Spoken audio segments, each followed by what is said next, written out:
Paklausykime Evangelijos skirtos šeštajam sekmadieniui po Šventosios Trejybės šventės. 11 mokinių nuvyko į Galilėją. Ant kalno, kurį buvo jiems nurodęs Jėzus, jį pamatę mokiniai parpuolė ant žemės, tačiau kai kurie vis dar abejojo. Tuomet prisiartinęs Jėzus prabilo: Man duota visa valdžia danguje ir žemėje.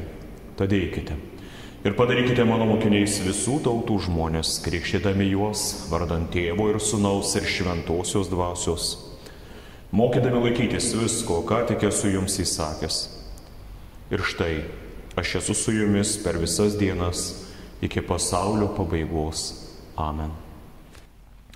Radau aš pamatą tvirčiausią, jis mano inkarą laikys.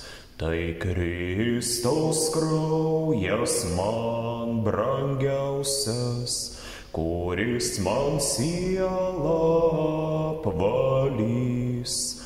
Tas pamatas per amžius bus, nors griūtų žemė ir dangus. Toj gelmėje ir aš nurimsiu, nes jo krauju pasitikiu. Malonę Dievo išpažinsiu, per ją išgelbėtas esu. Jame randu be paliovos palaimos neišsemiamos. Malonė mūsų Viešpaties Jėzaus Kristaus, meilė Dievo Tėvo ir bendrystė Šventosios Dvasios teesie ir tepasilieka su mumis visais. Viešpatie, laimink mūsų savojo žodžio pažinimu. Tavo žodis tikroji tiesa ir žiburys mūsų gyvenimo keliui. Amen.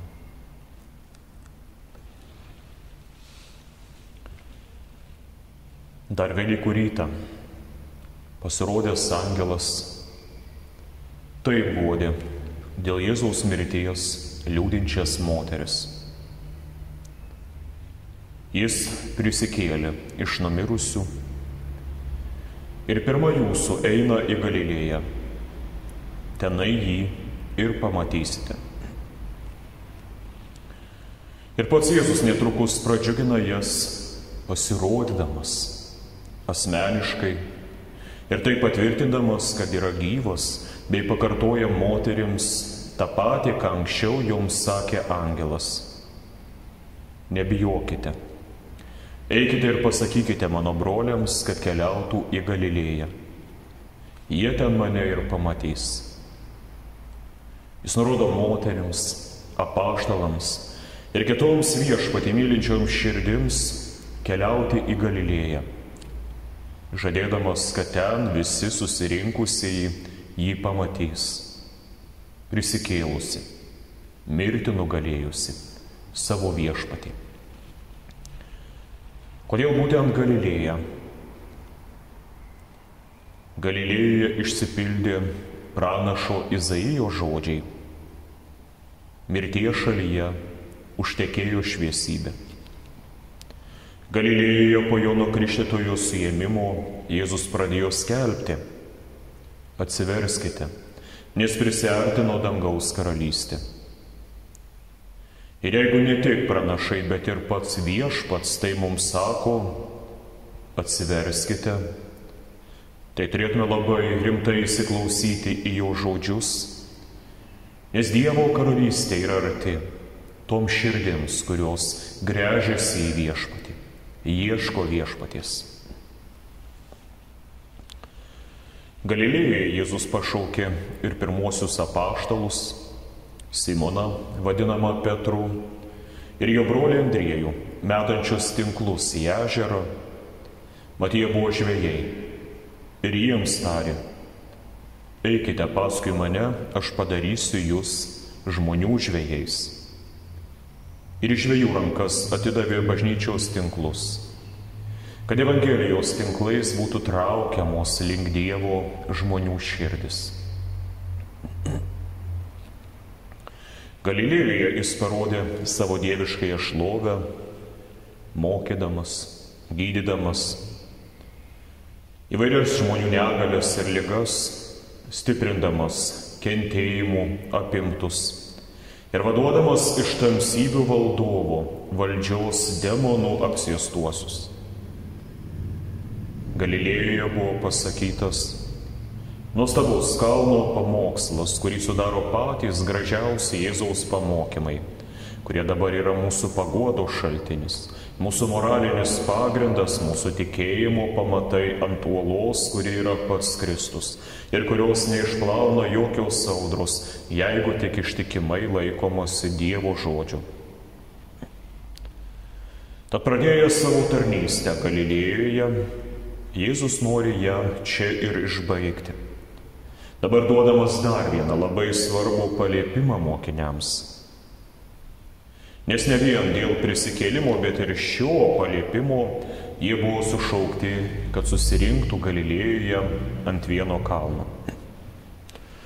11 mokinių nuvyko į Galilėją ant kalno, kurį jiems buvo nurodęs Jėzus.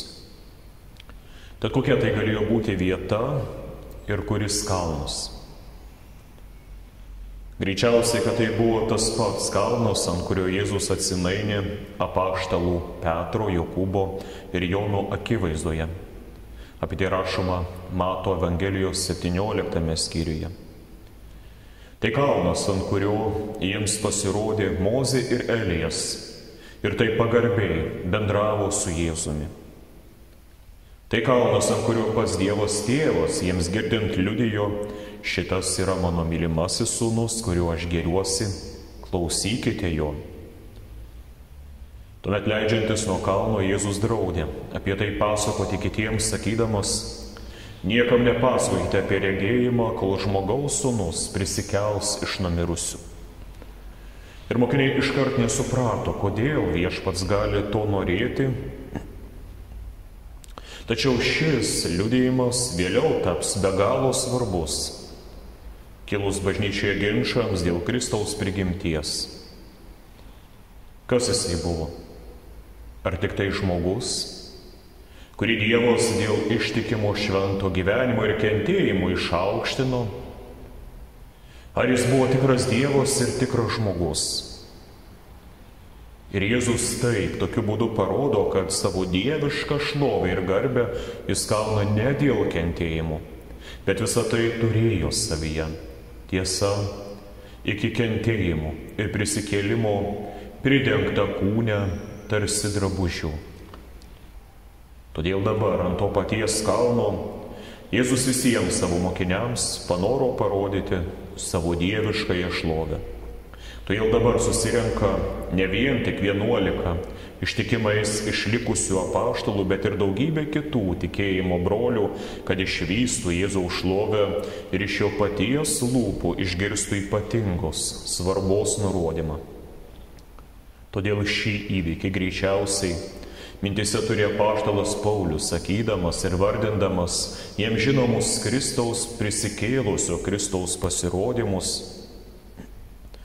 Sakydamas, vėliau jis pasirodė iš karto daugiau nei 500 brolių, kurių dauguma te gyvena iki šioliai, o kai kurie jau yra užmigę. Nuostabus pamokslininkas Jonas Auksaburnis, aiškindamas Mato Evangeliją,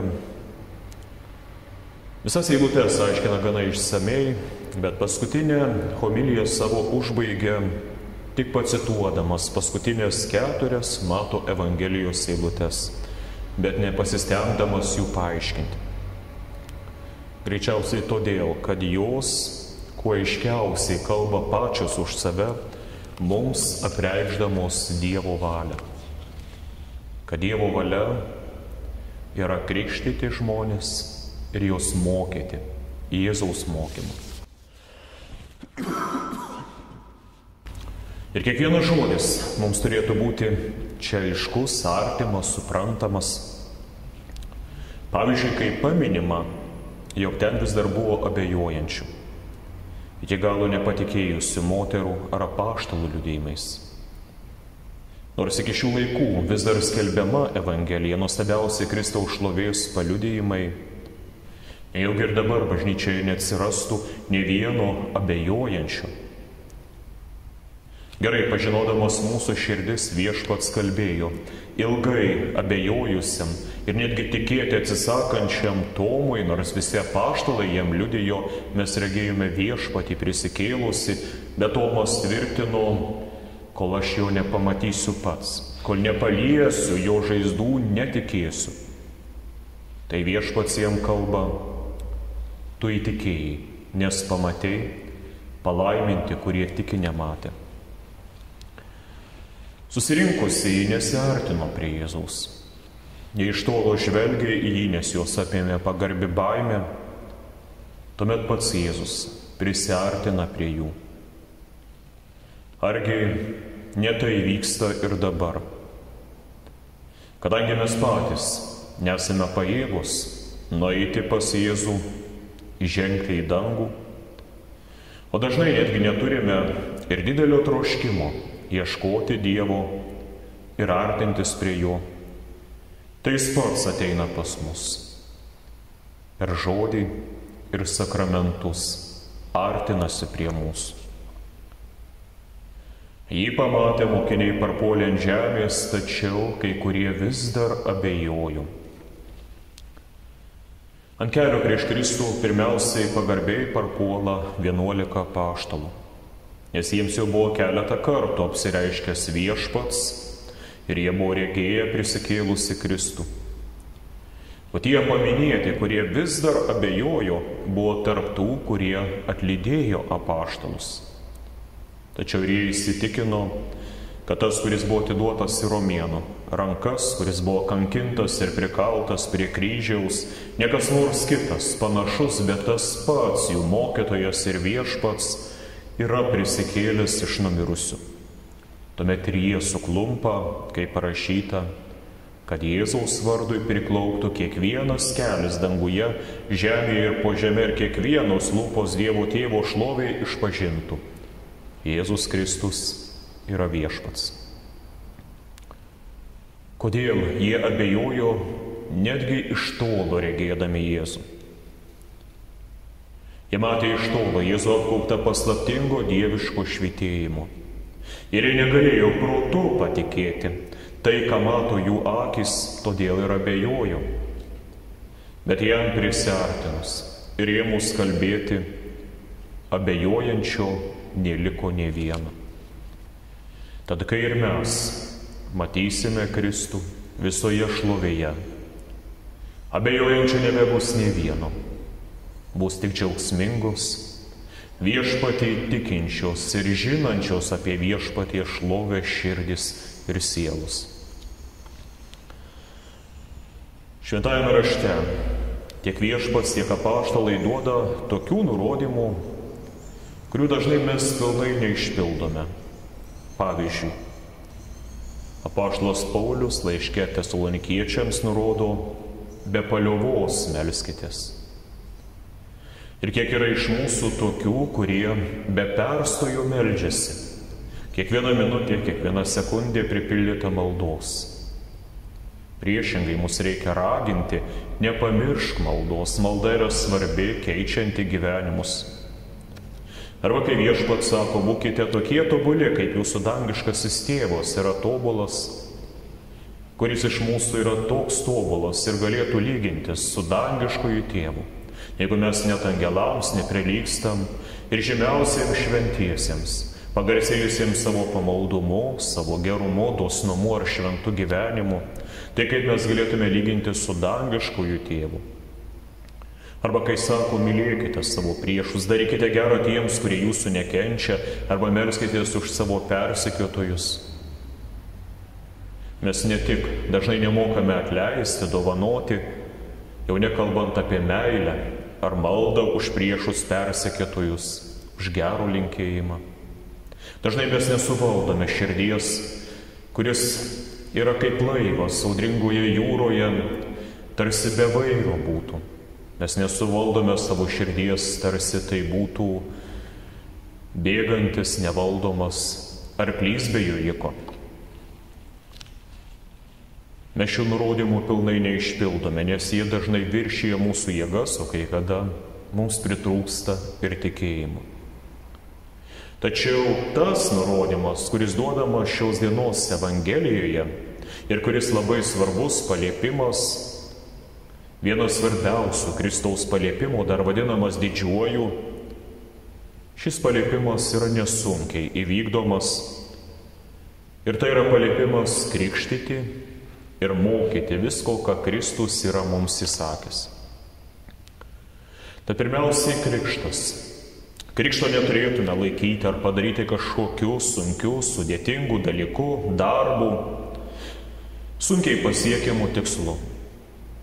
Nes per krikštą Viešpats pats pirmiausiai nusprendžia mums parodyti savo meilę ir mielai mums suteikia, ką jis yra nupelnęs savo sunkių kentėjimų ir mirties darbų. Ir tai jis mums duoda kaip dovaną.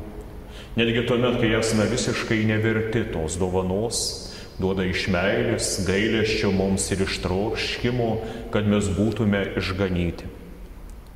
Todėl ir antrasis paliepimas tampa nebe toks sunkus.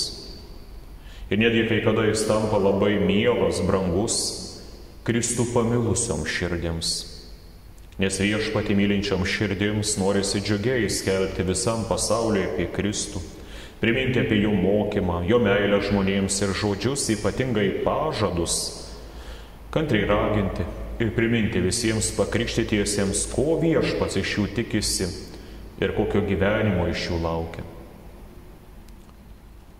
Kai Jėzus ištarė, man duota visa valdžia danguje ir žemėje, turėtume suprasti, kad dabar į jo rankas viskas atiduota ne tik kaip Dievo sūnui, bet kaip ir žmogui, tebenešiojančiam kentėjimų žinias savo kūne. Jo teismui esame atiduoti ir mes. Ir kam jis parodė savo malonę, kam pažadės nuodėmę atleidimą ir išganimą, niekas nebegalės užginčyti ir atimti šios dovanos, nes nebėra aukštesnės galios ir valdžios nei žemėje, nei danguje. Tad kokia palaima, kai per krikštą esame atiduoti į jo rankas. Kokia palaima, kad per krikštą tampame brangia Viešpaties nuosavybę. Koks džiaugsmas nuo šiol girdėti, kad esame tapę Dievo vaikais ir dangiškųjų džiaugsmų paveldėtojais. Ir kokia palaima, kad 4 Evangelijos su daugybė apaštalų laiškų, o dabar ir daugybė pamokslų, apmąstymų atskleidžia mums ne tik tai Kristaus mokymą, bet ir jo būdą, charakterį. Ir kad per jo žmogiškąją pusę, per jo žmogiškąjį gyvenimą dabar mes galime geriau pažinti ir jo dieviškąją pusę bei savo dangiškąjį tėvą.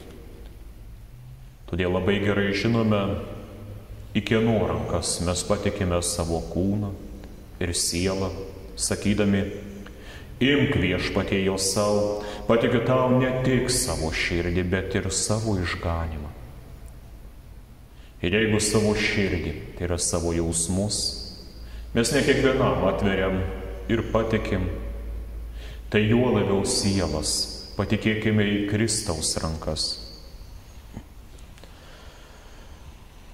Jeigu Evangelijos pradžioje, išsiųsdamas 12 apaštalų skelbti apie prisiartinančią Dievo karalystę, Jėzus kalbėjo, nenuklyskite pas pagonis ir neužsukite į samariečių miestus. Tai dabar jis priešingai duoda nurodymą, tad eikite ir padarykite mano mokiniais visų tautų žmonės. Tai yra tame tarpe ir pagonis, ir samariečius, ir kitų tautybių žmonės. Tai reiškia, nepamirškite užsukti ir į samariečių miestus. Nebijokite nuklysti pas pagonis, nebijokite užeiti su gera žinia ir į nusidėjėlių namus. ir jiems turi būti skelbiama Evangelija. Ir juos pašventikite ir pašvęskite Dievui krikštydami. Ir juos aš noriu matyti savo mokiniais, o vėliau ir dangiškose menėse. Ir kaip yra pasakęs apaštalas Paulius, tai gera ir priimtina akyse mūsų gelbėtojo Dievo, kuris trokšta, kad visi žmonės būtų išganyti ir pasiektų tiesos pažinimą. Tuomet mokiniai keitė pasaulį. Per skelbiamą Evangeliją, per nešamą tikėjimą, padėdami išsivaduoti iš nuodėmių ir kitų blogybių. Deja, dabar dažnai pasaulis keičia mus, primesdamas savo valią, taisyklės, priversdamas gėdytis savo tikėjimu ar jį slėpti, arba, kaip pasakoma, tik tai pusė tiesos, kai kada įtraukdamas į savo nuodėmes, paversdamas netgi tikėjimą pačiu nereikšmingiausiu dalyku žmogaus gyvenime. Todėl daugelis ir vėl pasidarė tarsi pagonis. Vieną dieną jie gali žavėtis tuo, kas vyksta bažnyčioje, o kitą dieną jau dalyvauti įvairiose pagoniškose peigose ar netgi bjauriose orgijose. Tokie krikštą ir panašius patarnavimus mato tik tai kaip apeigas, kurios niekuo nesiskiria jiems jų akise, pavyzdžiui, nuo kokio nors pagoniškų ritualų. Mato kaip nieko neįpareigojančias apeigas, neįpareigojančias tikėti, neįpareigojančias melstis, neįpareigojančias gyventi pagal Kristaus mokymą ir įsakymus, o juk Kristaus valia aiškiai išreiškiama žodžiais: padarykite mano mokiniais krikštydami ir mokydami laikytis visko, ką tik esu jums įsakęs. Kad šį paliepimą galėtume išpildyti, yra būtini du dalykai. Pirmiausiai, geri mokytojai, kurie aiškiai, suprantamai, teisingai perteiktų Kristaus mokymą.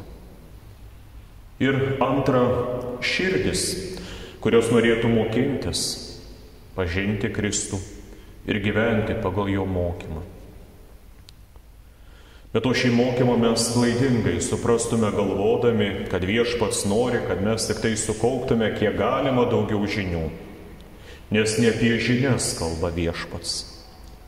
Kai kuriais atvejais vos kelias eilutes žinodamas iš šventojo rašto ir kelias maldas mokėdamas, žmogus gali net geriau išpildyti Kristaus reikalavimą, nei mintinai mokantis šventąjį raštą.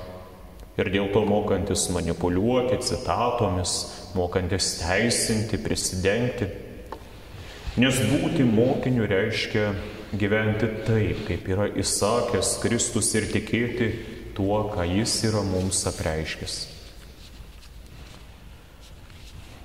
Galiausiai Jėzus užbaigia pažadu, nuostabiu pažadu. Ir štai, aš esu su jumis per visas dienas iki pasaulio pabaigos. Ne tik dvasiškai, ne tik per angelus, ne tik savo galia ar meilę, bet ir kūniškai. Kūniškai sakramente. Dvasiškai per skelbiamą Dievo žodį. Ir tavo varguose ir džiaugsmuose, ir kaip per tamsiausią gyvenimo slėnį, eisi prisimink šį pažadą. Viešpats pažada, aš esu su jumis per visas dienas iki pasaulio pabaigos. Amen. Kas pakrikštytas yra, tas bus išganytas, ir jei tiki širdyje, nebus pražudytas. Žodis tas nuo Viešpaties daug yra